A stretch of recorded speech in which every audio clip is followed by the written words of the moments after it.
दामों में हर माह 40 से 50 पैसे प्रति लीटर की बढ़ोतरी कर सकती हैं। गौरतलब है कि सरकार ने डीजल की कीमतों को सरकारी नियंत्रण से मुक्त करने का निर्णय 17 जनवरी को ही ले लिया था। इस निर्णय के तहत सार्वजनिक क्षेत्र की तेल कंपनियां डीजल की कीमतों में तब तक प्रति माह थोड़ी थोड़ी वृद्धि करने की छूट दी गई है जब तक कि उनका घाटा पूरा न हो जाए। फिलहाल भारतीय तेल कंपनियों को डीजल की बिक्री पर प्रति लीटर 10 रुपए 80 पैसे का आयात में घाटा हो रहा है। इस घाटे की भरपाई के लिए ही यह तय किया गया है कि प्रति माह 40 से 50 पैसे लीटर में वृद्धि की जाएगी। इलाहाबाद के महाकुंभ में नागा साधु ने महिलाओं पर हो रही अत्याचार को लेकर आज भूमि समाधि की बात कही थी, लेकिन प्रशासन ने इसकी अनुमति नहीं दी। कुंभ मेले में नागा बाबा सामानंद इस समाधि के जरिए दुनिया को संदेश देना चाहते थे, जिससे महिलाओं की सुरक्षा की जाए और उन पर हो रहे अत्याचार बंद हों। महाकाल से महिलाओं की सुरक्षा की प्रार्थना भी करना चाहते थे। नागा सामानंद इससे पहले भी समाधि ले चुके हैं। जूना अखाड़े की परमिशन और प्रशासन की अनुमति न मिलने से नागा बाबा समाधि तो नहीं ले पाए, लेकिन उन्होंने चेतावनी दी है कि समाधि तो वो वहाँ लेके रहेंगे, नहीं तो वो अपना जीवन पूरा त्याग देंगे। वो नहीं 100 फुट का जगह खोद लिए, मैं 3 फुट खोदूंगा, 3 फुट जगह खोदूंगा पर समाधि लेके जाऊंगा। जो मेरा प्रधान है, नहीं तो फिर आहुति दे जाऊंगा।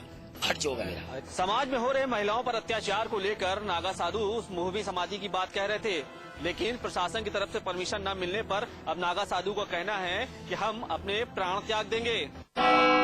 तमाम कोशिशों के बावजूद अभी तक इलाहाबाद के महाकुंभ में सन्यासी और बैरागी अखाड़े का विवाद समाप्त होने का नाम नहीं ले रहा है। यही वजह है कि न तो अब तक अखाड़ा परिषद का गठन हो सका और न ही अध्यक्ष का चुनाव हो सका है।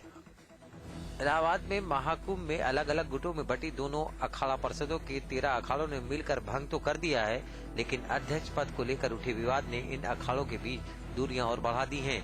सन्यासियों के अखाड़े जहां नए चुनाव कराए जाने की हिमायत कर रहे हैं, तो वहीं बैरागियों के तीनों अखाड़े पिछले अध्यक्ष महान ज्ञान दास को ही दोबारा अध्यक्ष पद दिए जाने की जिद पर अड़े हुए हैं। सन्यासियों और बैरागियों में मेल मिलाप और सुलह की सारी कोशिशें फिलहाल बेनतीजा साबित हो रही हैं। गौरतलब है कि सभी 13 अखाड़ों के प्रतिनिधियों की कमेटी अखाड़ा परिषद कहलाती है। परंपरा के मुताबिक हर कुंभ में परिषद के नए पदाधिकारियों का चुनाव किया जाता है।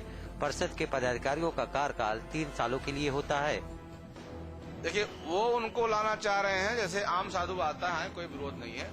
अध्यक्ष रूप में आएंगे तो ये गलत है, उनका विरोध किया जाएगा। हम ज्ञान दास जी का सम्मान करते हैं, वो संत हैं, लेकिन अध्यक्ष के नाते सम्मान नहीं करता हूँ। मैं उनको अध्यक्ष नहीं मानता हूँ, वो अध्यक्ष हैं और मेरी एक सलाह माने तो उनके अंदर जरा सा भी अगर मानवता बची हो, साधुवाद बचा हो, तो तुरंत इस पद को जो मतलब जबरदस्ती हम बने हैं वो छोड़ दें। वो बने नहीं है, अब खत्म हो चुके हैं और वो इसलिए आप किसी पद पे नहीं है। अगर मौनी अमावस्या और बसंत पंचमी स्नान के पहले इन अखाड़ों का विवाद नहीं समाप्त होता, तो मौनी अमावस्या और बसंत पंचमी के शाही स्नान के पहले क्रम के लिए इन अखाड़ा परिषदों के बीच मोर्चाबंदी हो सकती है। कुंभ में आज कई विदेशी भक्तों ने सनातन धर्म अपनाया। श्री पंचायती महानिर्वाणी अखाड़े के महामंडलेश्वर महेश्वरानंद जी से उन्होंने गुरु दीक्षा ली। कुंभ में कई विदेशी भक्त सनातन धर्म में अपनी रुचि भी दिखा रहे हैं।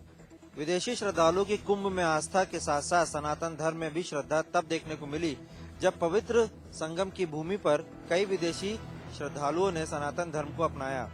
इन श्रद्धालुओं ने अपने वास्तविक नाम का त्याग कर नए नाम रखे और सनातन रीति से पूजा पाठ और अध्यात्म का व्रत भी लिया। उत्तराखंड के लोकायुक्त ने साल 2012 की सालाना रिपोर्ट राज्यपाल को सौंप दी है, जिसमें उन्होंने 32 मामलों में राज्य सरकार से कार्रवाई करने की संस्तुति की है। खास बात यह है कि लोकायुक्त के दरबार में सबसे ज्यादा मामले जिला प्रशासन के खिलाफ दर्ज हुए हैं। उत्तराखंड के लोकायुक्त जस्टिस MM घड़ियाल ने साल 2012 की अपनी वार्षिक रिपोर्ट राज्यपाल डॉक्टर अजीज कुरैशी को सौंप दी है। लंबित शिकायतों के अलावा इस साल कुल 767 शिकायतें लोकायुक्त के दरबार में पहुंची थी। उन्होंने 32 गंभीर मामलों में शासन से कार्रवाई करने की संस्तुति भी की है। रिपोर्ट में सबसे ज्यादा 68 शिकायतें जिला प्रशासन के खिलाफ दर्ज होने का जिक्र है। इसके अलावा शिक्षा, सिंचाई, PWD और राजस्व महकमे के खिलाफ भी शिकायतों का अंबार है। साथ ही 32 मामले आपसी विवाद और विवादों को सुलझाने में बड़ी भूमिका निभाने वाली पुलिस के खिलाफ भी 49 शिकायतें लोकायुक्त के दरबार में पहुंची हैं। लोकायुक्त MM घड़ियाल का कहना है कि रिपोर्ट की संस्तुति के आधार पर कार्रवाई करने का अधिकार राज्य सरकार के पास है। विपक्षी भारतीय जनता पार्टी ने लोकायुक्त की रिपोर्ट पर कार्रवाई करने पर संदेह जताया है। डिपार्टमेंट्स की शिकायतों में लगभग सभी डिपार्टमेंट्स की शिकायत होती हैं, लेकिन मैंने जो महसूस किया है मनरेगा की काफी है। मनरेगा के अंदर काफी धांधली होती है और शिक्षा विभाग है, शिक्षा विभाग के अलावा PWD है, ये ज्यादातर है जिसमें पब्लिक डीलिंग होती है। जिला प्रशासन में तो सबसे ज्यादा होती है। उत्तराखंड के लोकायुक्त की रिपोर्ट में सबसे ज्यादा शिकायतें जिला प्रशासन के खिलाफ होने का जिक्र है, जिससे साफ है कि सूबे के हुक्मरानों और आम जनता के बीच दूरियां बजाय घटने के बढ़ती जा रही हैं। उत्तराखंड में इन दिनों प्रोटोकॉल को लेकर जमकर खींचतान मची हुई है। मंत्री और विधायक अपने प्रोटोकॉल के लिए रो रहे हैं, लेकिन अधिकारी मानने को तैयार नहीं है। वहीं अब पूर्व विधायकों ने भी प्रोटोकॉल की चिंता सताने लगी है। विधानसभा अध्यक्ष से लेकर मुख्यमंत्री तक पूर्व विधायकों ने अपने साथ होने वाले असम्मान की शिकायत कर डाली है। उत्तराखंड में जनप्रतिनिधियों की सुनने वाला कोई नहीं है। राज्य छोटा है, इसलिए अधिकारी सीधा मुख्यमंत्री को ही सरकार समझते हैं, बाकी मंत्री और विधायक उनके लिए कुछ भी नहीं। ऐसे दौर में अब पूर्व विधायक भी अपने साथ होने वाले असम्मान पर आवाज उठा रहे हैं। प्रदेश में अभी तक चुनी हुई 3 सरकारें आ चुकी हैं। वर्तमान में तीसरी सरकार चल रही है। यूपी से लेकर साल 2012 तक प्रदेश के 102 पूर्व विधायक हैं। वहीं अकेले यूपी के जमाने में 58 पूर्व विधायक हैं। वहीं उत्तराखंड बनने के बाद 44 विधायक पूर्व हो गए हैं। इन पूर्व विधायकों को सरकार द्वारा पेंशन, चिकित्सा सुविधा और रेल यात्रा के कूपन की व्यवस्था की जाती है, जो इन पूर्व विधायकों को नाकाफी लग रही है। वहीं विधायकी से हटने के बाद पूर्व विधायक का कोई प्रोटोकॉल नहीं है। यहीं पर इन पूर्व विधायकों की टीस है। वहीं पूर्व विधायकों को लगता है कि जहां के कल तक वे विधायक थे, वहां पूर्व होते ही अधिकारी उन्हें सम्मान तक नहीं देना चाहते। इसी टीस से इन पूर्व विधायकों ने प्रदेश के मुख्यमंत्री और विधानसभा अध्यक्ष को भी अवगत कराया है। तो उसमें मैंने प्रमुख सचिव को निर्देश दिए हैं और वो पूरी कार्रवाई देख करके, पूरी पत्रावली देख करके अपनी रिपोर्ट के साथ मेरे पास प्रस्तुत करेंगे और उसके बाद फिर हम उसमें क्या हो सकता है आगे शासन को भेजेंगे, सरकार को भेजेंगे। तो मैं समझता हूँ कुछ हल उसमें निकलेगा। उनके अनुसार भले ही विधायक पूर्व हो जाएं, लेकिन एक बार जनप्रतिनिधि बनने वाले को प्रोटोकॉल और सम्मान तो मिलना ही चाहिए। वहीं इन पूर्व विधायकों ने अपनी सुविधाएं बढ़ाने की भी मांग की है और यह टीस हर पार्टी के पूर्व विधायक की है। हालांकि कुछ कहते हैं कि सम्मान मांग के लिए नहीं बल्कि अर्जित करना पड़ता है। फिल्मों के रिलीज होने से पहले ही अगर उन पर रोक लगाने की सुगबुगाहट होने लगे तो फिल्म को देखने वालों की संख्या में और ज्यादा इजाफा होने लगता है। पूरे उत्तर भारत में हिंदी में कमल हसन की विश्व रूपम आज प्रदर्शित हुई। राजधानी देहरादून के 5 सिनेमाघरों में विश्व रूपम देखने के लिए लोगों ने काफी उत्साह दिखाया। हालांकि विश्व रूपम के पहले शो में लोगों ने खास रुचि नहीं दिखाई। फिल्म को लेकर तमिलनाडु में फैली भ्रांतियों के कारण लोग इस फिल्म को देखने से पहले तो बचते नजर आए और दूसरे व तीसरे शो में दून के लोगों ने बढ़ चढ़कर फिल्म देखने में अपनी रुचि दिखाई। सिनेमाघरों के ऑनर्स के अनुसार फिल्म पहले शो के दौरान भले ही कुछ खास ना कर पाई हो, लेकिन बाद के सभी शो हाउसफुल गए हैं। वहीं फिल्म देखने पहुंचे कमल हसन के फैंस ने फिल्म की जमकर तारीफ की और सभी को फिल्म देखने को कहा। उनके अनुसार जिस तरह से फिल्म को लेकर तमिलनाडु में हाय तौबा मचाई जा रही है, इस तरह का कोई भी किरदार फिल्म में देखने को नहीं मिला। साथ ही फिल्म देखने के बाद लोगों ने फिल्म को पैसा वसूल बताया। बहरहाल विश्व रूपम को देखने वालों ने इसे देखने में कोई खास कंजूसी नहीं दिखाई। देहरादून के 5 सिनेमाघरों में लगी फिल्म ने पहले ही दिन लाखों रुपए का बिजनेस किया। युवा कल्याण विभाग उत्तराखंड प्रदेश में रिवर राफ्टिंग और आपदा बचाव राहत कार्यों के ट्रेनिंग कैंप शुरू करने जा रहा है।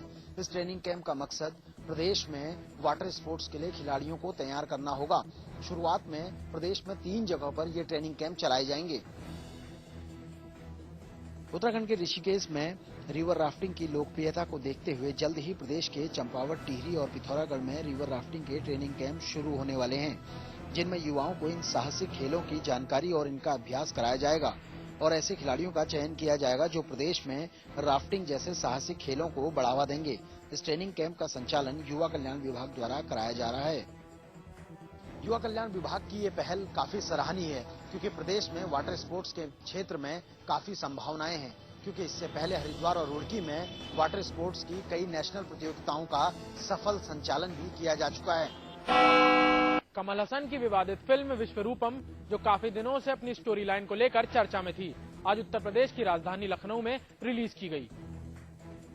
लखनऊ में आज कमल हसन की विवादित फिल्म विश्व स्वरूपम को जहां दक्षिण भारत में पहले ही रिलीज किया जा चुका है, वहीं उत्तर प्रदेश की राजधानी लखनऊ में भी आज इसे रिलीज किया गया, जहां सुबह पहले शो को कुछ तकनीकी कारणों की वजह से नहीं दिखाया गया। वहीं इस फिल्म को 12:30 बजे के शो में सभी जगह सुचारू रूप से दिखाया गया, जहां इस फिल्म के चर्चा की वजह से काफी मात्रा में लोग इसे देखने पहुंचे थे। वहीं दर्शकों ने भी इस बारे में खासी प्रतिक्रियाएं जाहिर की हैं। उनका कहना है कि इस फिल्म में उन्हें ऐसे बहुत सारे सीन नहीं लगे हैं जिसकी वजह से ये फिल्म इतनी विवादित है। अपनी स्टोरी लाइन को लेकर जहां ये फिल्म खासे विवादों में थी, वहीं इसे देखने पहुंचे दर्शकों ने भी इस बारे में खासी प्रतिक्रियाएं जाहिर की हैं। केंद्रीय मंत्री बेनी प्रसाद वर्मा ने कहा है कि प्रधानमंत्री के पद पर राहुल गांधी से नरेंद्र मोदी का कोई मुकाबला नहीं है। राहुल गांधी इस देश के नेता हैं, जबकि नरेंद्र मोदी सिर्फ एक प्रांत के मुख्यमंत्री। नरेंद्र मोदी पर आरोप लगाते हुए बेनी प्रसाद वर्मा ने ये भी कहा है कि नरेंद्र मोदी इस देश से मुसलमानों को खत्म करना चाहते हैं। उत्तर प्रदेश में कभी मुलायम के खासम खास रहे और केंद्रीय मंत्री बेनी प्रसाद वर्मा ने प्रधानमंत्री पद के लिए मुलायम के नाम को दरकिनार करते हुए कहा है कि देश में प्रधानमंत्री पद के लिए राहुल गांधी ही योग्य उम्मीदवार हैं और यूपीए 3 की ही सरकार बनेगी। बेनी ने ये भी कहा है कि प्रधानमंत्री पद पर राहुल गांधी की नरेंद्र मोदी से तुलना ठीक नहीं है, दोनों में जमीन आसमान का फर्क है। बेनी ने कहा है कि राहुल गांधी इस देश के नेता हैं और नरेंद्र मोदी सिर्फ एक प्रदेश के मुख्यमंत्री। बेनी प्रसाद वर्मा ने ये भी कहा है कि राहुल गांधी में देश को चलाने की क्षमता है। साथ ही मोदी पर आरोप लगाते हुए बेनी वर्मा ने कहा है कि मोदी देश से मुसलमानों को खत्म करना चाहते हैं। बेनी प्रसाद वर्मा ने ये भी कहा है कि राहुल गांधी का विरोध करने की हिम्मत पूरी कांग्रेस में किसी की नहीं है। साथ ही उत्तर प्रदेश में अपनी सुरक्षा हटाए जाने पर बेनी वर्मा ने नाराजगी भी जाहिर की है। बेनी प्रसाद वर्मा ने कहा है कि सुरक्षा हटाए जाने के मसले पर उन्होंने प्रोफेसर राम गोपाल यादव और उत्तर प्रदेश के मुख्य सचिव से भी बात की है, लेकिन मुख्य सचिव ने इस घटना की जानकारी होने से भी इनकार किया है। राहुल गांधी में पोटेंशियल है, हम करीब से देखे इसलिए बता रहे हैं। गरीब के लिए, पिछड़ों के लिए, अल्पसंख्यकों के लिए उनके दिल में वेदना है। देश की तरक्की उनका एजेंडा है। बेनी प्रसाद वर्मा ने यह भी कहा है कि उन्होंने कभी स्वार्थ और सत्ता के लिए राजनीति नहीं की है, बल्कि उत्तर प्रदेश में कांग्रेस को बढ़ाने में उनका भी योगदान रहा है। बेनी वर्मा ने यह भी कहा है कि जो गलतियां विधानसभा चुनाव के दौरान कांग्रेस ने की है, वो आने वाले लोकसभा चुनाव में नहीं की जाएगी। उत्तर प्रदेश में समाजवादी पार्टी के झंडा व बैनरों को दुरुपयोग से चिंतित सपा सुप्रीमो मुलायम सिंह यादव ने फरमान जारी किया कि कोई भी पार्टी कार्यकर्ता समाजवादी पार्टी का झंडा व बैनर नहीं लगाएगा। इसका सबसे ज्यादा असर आज हाथरस में देखने को मिला। सुप्रीमो मुलायम सिंह यादव ने स्पष्ट फरमान जारी किया था कि प्रमुख पदाधिकारियों को छोड़कर कोई भी कार्यकर्ता पार्टी का झंडा व बैनर नहीं लगाएगा। इसका असर आज हाथरस में देखने को मिला, जब पार्टी पदाधिकारियों ने एक अभियान चलाकर गाड़ियों से झंडा व बैनर उतरवाए। शहर के प्रमुख चौराहों पर लगे होर्डिंग भी उतरवा दिए गए। इससे छुटभैया नेता परेशान दिखे। फिलहाल तो सपा सुप्रीमो के फरमान का असर जोरों पर है, लेकिन ये कितने दिन लागू रह पाएगा, ये आने वाला वक्त ही बताएगा। विवाद का कारण बनी फिल्म विश्व रूपम आखिरकार आज रिलीज हो गई। इस फिल्म पर मुस्लिम समुदाय के लोगों ने जमकर आरोप लगाया था और विरोध भी जताया। आगरा में भी इस फिल्म के चलने पर मुस्लिम समुदाय के लोगों ने एक सिनेमा घर पर जमकर विरोध किया और नारेबाजी की। मुस्लिम समुदाय के लोगों का कहना है पहले इस फिल्म को उलेमा देखे, उसके बाद ये फिल्म चलनी चाहिए। कमल हासन की फिल्म विश्व रूपम का विरोध लगातार मुस्लिम समाज के लोग कर रहे हैं। आज आगरा के सिनेमा घरों में भी विश्व रूपम रिलीज हुई और इसका विरोध भी हुआ। आगरा के चित्रा सिनेमा के बाहर सर्वदलीय मुस्लिम एक्शन कमेटी के लोगों ने विश्व रूपम फिल्म पर आपत्ति जताते हुए फिल्म का विरोध किया और जमकर नारेबाजी की। इन लोगों का कहना है कि फिल्म को पहले उलेमा देखे और उसके बाद ये फिल्म चलनी चाहिए। सहारनपुर के श्रम विभाग के दफ्तर में दरी बिछाकर बैठे और जिंदाबाद मुर्दाबाद के नारे लगा रहे ये सभी लोग 11 महीने से रुकी तनख्वाह मांग रहे हैं। श्रम विभाग के स्कूलों में करीब 10 साल से गरीब बच्चों को तालीम दे रहे ये सभी लोग तनख्वाह न मिलने से भुखमरी की कगार पर पहुंच गए हैं, मगर अधिकारी इन सबसे लापरवाह बने हुए हैं। सहारनपुर में श्रम विभाग द्वारा करीब 40 स्कूल स्थापित किए गए हैं, जिनमें गरीब और बेसहारा बच्चों को तालीम दी जाती है, मगर इन शिक्षकों को पिछले 11 महीने से ना तो तनख्वाह ही मिली है और न ही स्कूलों की बिल्डिंग का किराया ही अदा किया गया है। नतीजा ये हुआ है कि अब तक ना इन लोगों के घर का खर्च चल पा रहा है और ना ही ये लोग अपने बच्चों की फीस अदा कर पा रही हैं। वहीं श्रम विभाग के अधिकारी का कहना है कि ये लोग हमारे कर्मचारी ही नहीं बल्कि समय सेवक हैं और भारत सरकार द्वारा फंड रिलीज किए जाने पर इनको पैसा भी अदा कर दिया जाएगा। ये सारे कर्मचारी नहीं